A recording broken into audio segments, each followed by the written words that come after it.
Arrival of the Leviathan. Space was silent. Too silent. The human colony of Nova Prime orbited its pale blue star, unaware that the deadliest ship in the galaxy had just entered orbit. The Leviathan was not just a warship, it was a nightmare given form. 1/2 kilometer of blackened alloy, bristling with plasma cannons, railguns, and antimatter turrets. Its engines glowed a cold blue, cutting through space like a predator slicing through water. It had a name that made civilizations surrender before a single shot was fired. Across the Galactic Council reports, the Leviathan had never lost a battle. Entire fleets had been obliterated by its sheer firepower. Worlds had fallen in hours. Systems had given up their sovereignty out of fear alone. Yet, here it was, hovering above Nova Prime, an isolated, lightly defended human colony with barely enough defenses to protect its spaceports.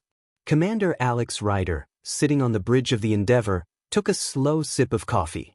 The vessel, a patched-together mix of human ingenuity and salvage technology, shuddered lightly as it powered up. Beside him, Engineer Diaz muttered, "Sir, this thing could crush us without even noticing." One blast, poof. Ryder smirked. "Then let's make it notice us." Full scans, evasive prep, shields up. And Diaz. "Yes, sir." "Make it regret underestimating humans." The Council watches. Meanwhile, across the galaxy, alien observers had their optics trained on Nova Prime. They had been briefed about humanity's defenses, or, more accurately, the lack thereof. "This is absurd," hissed the insectoid Var General. "A primitive species is standing in the Leviathan's path?" The crystalline Vaith counselor flickered with light. "They will be destroyed before they even finish their preparations. It is inevitable." Even the seasoned Creel warlord, who had survived black hole raids and starship ambushes, couldn't hide his disbelief. Why would any species this young think it could oppose the Leviathan? The aliens didn't yet know that humans did not measure danger the way they did. Humans did not retreat from impossible odds. They thrived on them. Preparing for the impossible. Ryder called the crew together. "Listen up. Leviathan's up there. Bigger, stronger, smarter than anything we've faced. And it wants us gone. But we've got 3 things it doesn't: unpredictability, guts, and duct tape." Diaz rolled his eyes. "Seriously, sir?" "Seriously," Ryder said, walking past the control panels. "We're going to use every trick, every improvisation, and everything that makes humans human. You think it can calculate what we're going to do next? Think again." Holt, the ship's navigator, tapped her console. "I've mapped several possible evasion routes. None are standard. The algorithms won't predict these." "Good," Ryder said, leaning back. "We don't need them to predict us. We just need to survive long enough to turn the tables." The moment of contact. Through the viewport, the Leviathan's weapons glowed menacingly. Its targeting arrays swept across the colony, then locked on the Endeavour. Ryder stood, hands on the railing, coffee forgotten for a moment. "All right, team. Let's go make history." And with that, the patched human ship rocketed toward the deadliest warship in the galaxy, moving not with fear, but with the audacity that only humans could muster. For the first time in countless centuries, the galaxy's deadliest weapon would meet something it could not predict: humanity. Human ingenuity at work. The Endeavour drifted silently in the shadow of the Leviathan, its patched hull reflecting the massive silhouette of the alien warship like a moth facing a star. Sensors screamed warnings. Radiation levels fluctuated wildly. Weapon turrets pivoted with deadly precision, tracking the small human ship as if sensing the audacity within. Alien admirals, observing from distant command stations, were certain of the humans' impending annihilation. A single well-placed plasma cannon could vaporize the Endeavour in seconds. Every logic model predicted failure. Every algorithm concluded destruction. And yet, humans had never been predictable. Improvisation and audacity. "All right, people," Ryder called, leaning over the bridge console. "They think this is a straight fight. Let's not disappoint." The crew sprang into action. Holt, the navigator, plotted erratic flight paths through the Leviathan's targeting grids, exploiting the ship's over-reliance on conventional sensors. Diaz, engineer extraordinaire, rerouted coolant lines to reinforce the shields temporarily, muttering under his breath about duct tape being universal. Li Wei, the tactical officer, coordinated evasive maneuvers with a combination of intuition, quick thinking, and sheer luck. When the Leviathan fired its first salvo, the Endeavour didn't dodge in a straight line. Instead, it danced, weaving unpredictably, turning near misses into tactical advantages. Plasma blasts tore through the empty void around them, yet the humans seemed almost to anticipate the storm. Alien disbelief. On board the Leviathan, alien officers stared at their monitors, jaws agape. They're dodging perfectly, hissed a Vaith lieutenant. How? They shouldn't be alive, the Creel captain growled. Every calculation predicted total destruction in the first volley. The VAR general snapped. No species has ever adapted this fast. They are abnormal. And that was exactly the point. Humans didn't follow protocol. Humans didn't fight by the rules. Humans thrived in chaos. The strike. Through a combination of daring maneuvers and ingenious hacks, the humans approached the Leviathan's weaker hull points. Using modified drones and repurposed ship systems, they struck at vulnerable weapon nodes, overloading targeting arrays and causing momentary blind spots in the warship's defenses. One small freighter, piloted by Lieutenant Ramos, skated along the Leviathan's hull, planting charges in areas no alien crew ever imagined accessible.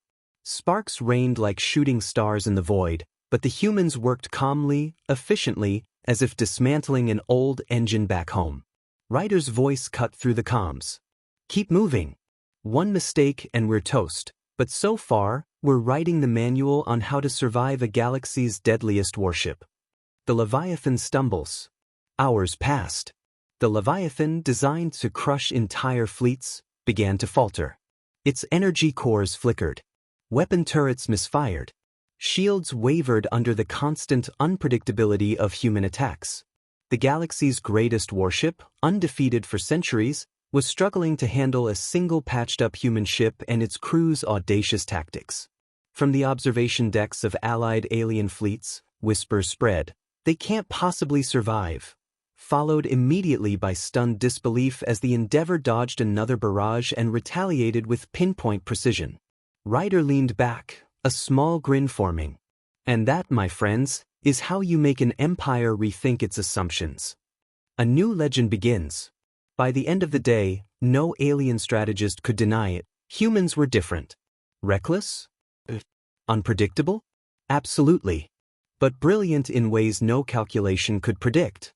The Leviathan had met its match, not in raw power, but in human ingenuity, daring, and the audacity to defy what everyone thought was impossible.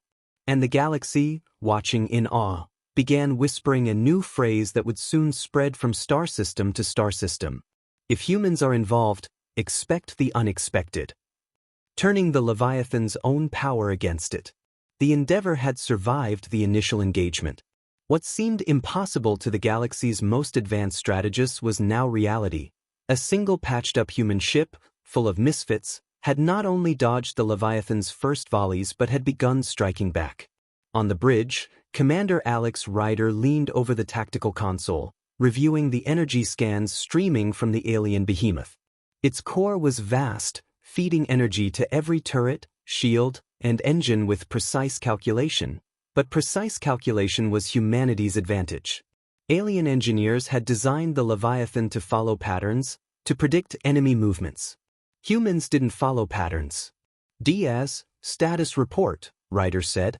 Diaz, his hands greasy and fingers blackened with makeshift repairs, tapped rapidly at a console patched together with wires scavenged from drones and freighters. Core stability is unstable. The longer we stay in proximity, the more we can affect it. If we can reroute some of its own energy flows, we could create a feedback loop. Might overload its systems. Ryder's eyebrows lifted. So, you're saying we could make it shoot itself in the foot? Diaz grinned. Exactly. With the right adjustments, it'll be our foot it shoots. Li Wei, the tactical officer, frowned at the holographic projection of the Leviathan. It's heavily shielded. The energy nodes we've hit already are minor.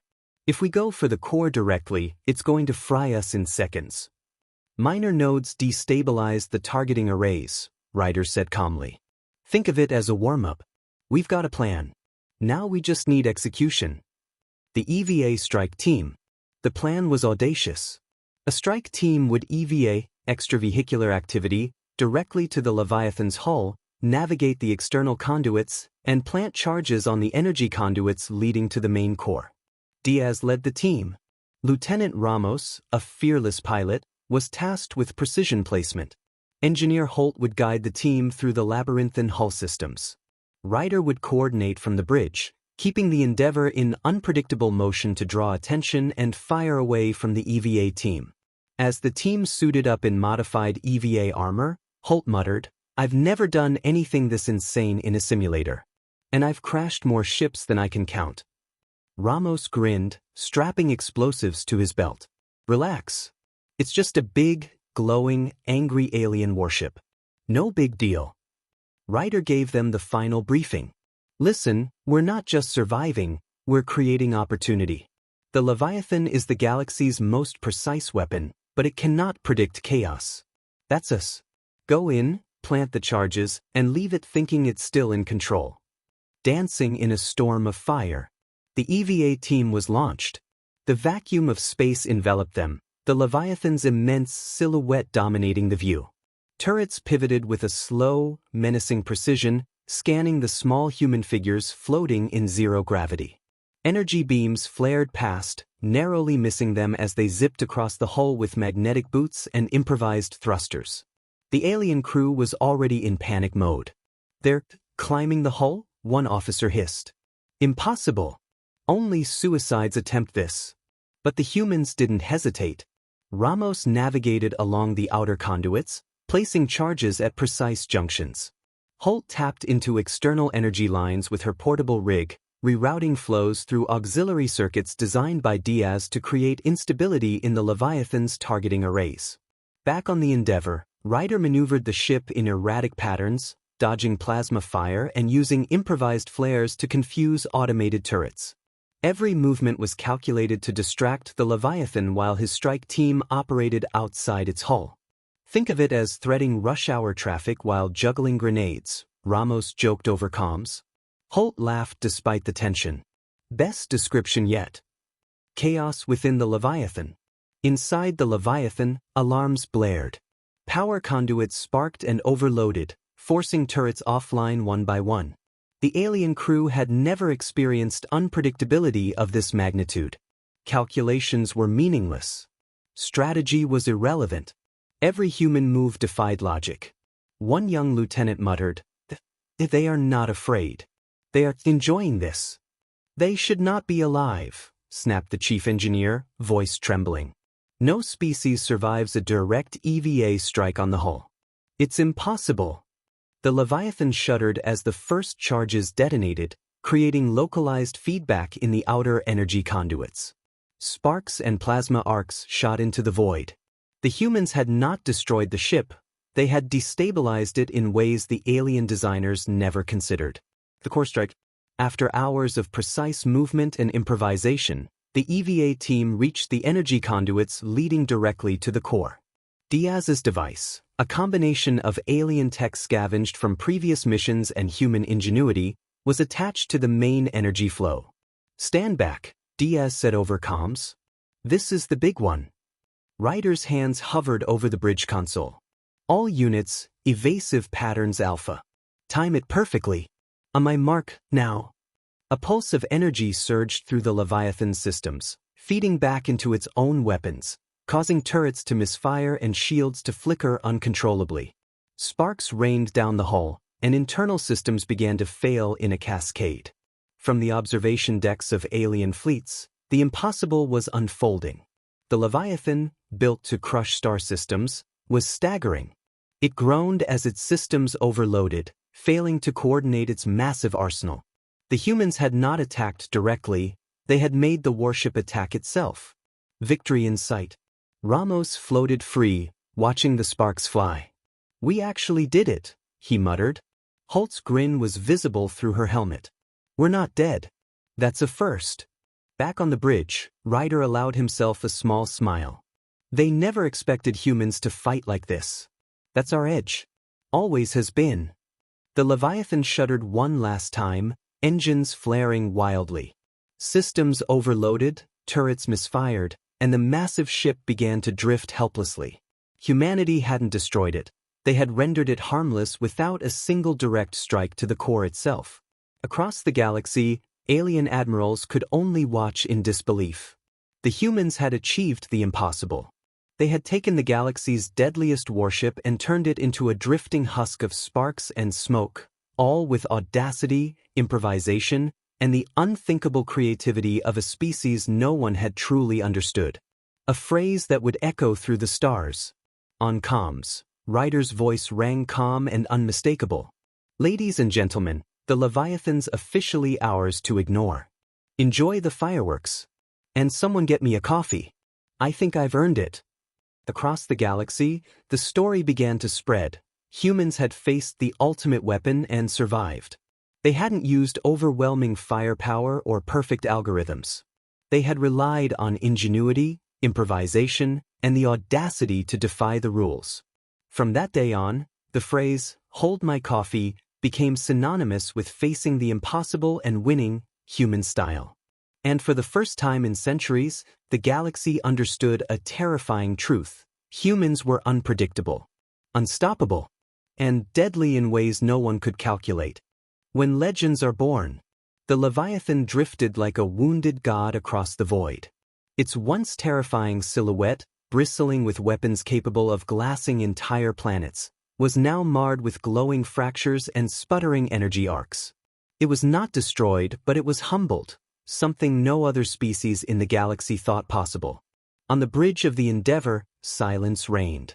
The crew stared at the sight, some with awe, others with disbelief.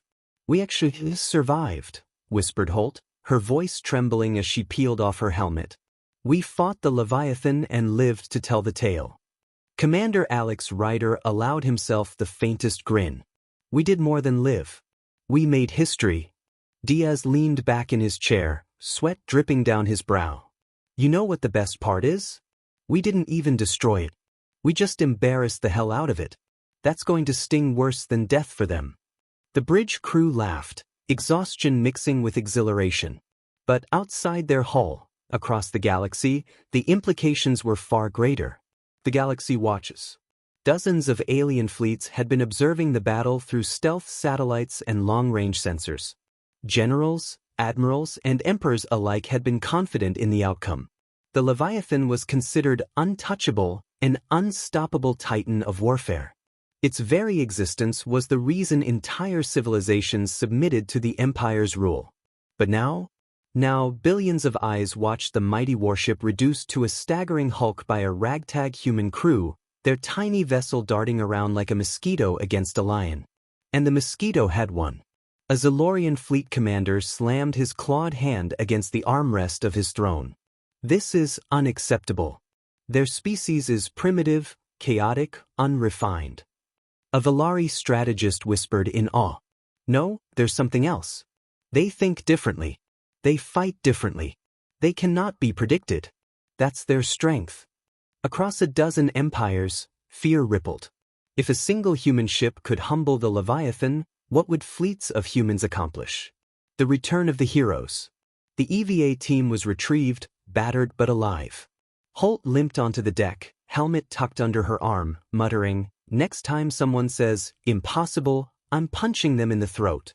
Ramos slapped Diaz on the back. "You owe me a drink. And not the cheap stuff." Diaz grinned. "You're all still breathing, aren't you? That's my contribution." Ryder faced them all, his voice calm but filled with a quiet pride. "What we did today wasn't luck. It wasn't madness. It was human. The galaxy doesn't understand us yet, but after today, they will." The Leviathan's last move. But the battle wasn't over. The Leviathan, crippled but not entirely dead, let out a groaning vibration across the void. Its engine sputtered to life, and a deep resonance spread through the comms, a last desperate broadcast from its AI core. "We will adapt. We will calculate again. You cannot defy inevitability forever." The crew stared at the flickering transmission, chills running down their spines. Ryder smirked. Sounds like sore losers to me. He keyed the comms. Here's the thing about inevitability, you've never met humans before. We eat the impossible for breakfast. And when it doesn't go down easy, we wash it down with coffee. The Leviathan's engines flared, but instead of attacking, it limped away into hyperspace, retreating for the first time in its long, bloody history. The legend spreads. Within weeks, the story had spread across every star system. On frontier colonies, children reenacted the battle with toys, shouting, "Hold my coffee," before charging imaginary Leviathans. In shadowy cantinas and diplomatic halls, alien traders and warlords whispered the tale with both awe and fear. The humans had done what no one else dared attempt. They had laughed in the face of the impossible and won. The Empire tried to suppress the story, calling it propaganda, but the truth was undeniable. Fleets had seen it. Admirals had watched it. The Leviathan had retreated. And in that retreat, something new had been born, the legend of humanity. Epilogue. A message to the galaxy. The Endeavour limped back to Earth, its hull battered, systems fried, but its spirit unbroken. As they entered orbit, millions tuned in to hear Commander Ryder's broadcast, the first official message to the galaxy after the battle. Citizens of the galaxy, you've been told we are fragile. That humanity is reckless, impulsive, doomed to fall against your weapons and empires. But you've seen the truth. We are not fragile, we are relentless. We are not predictable, we are chaos incarnate. We don't run from the impossible. We look it in the eye and say, "Hold my coffee." If you want to ally with us, good. If you want to fight us, remember this, the Leviathan already tried. And it lost. The broadcast ended, but the echoes rippled across star systems. Humanity had stepped onto the galactic stage not as servants, not as victims, but as challengers. Unpredictable. Unstoppable. Fearless. The galaxy had its rules, its empires, its inevitabilities. But now it had something else. Humans. And the age of humanity among the stars had just begun.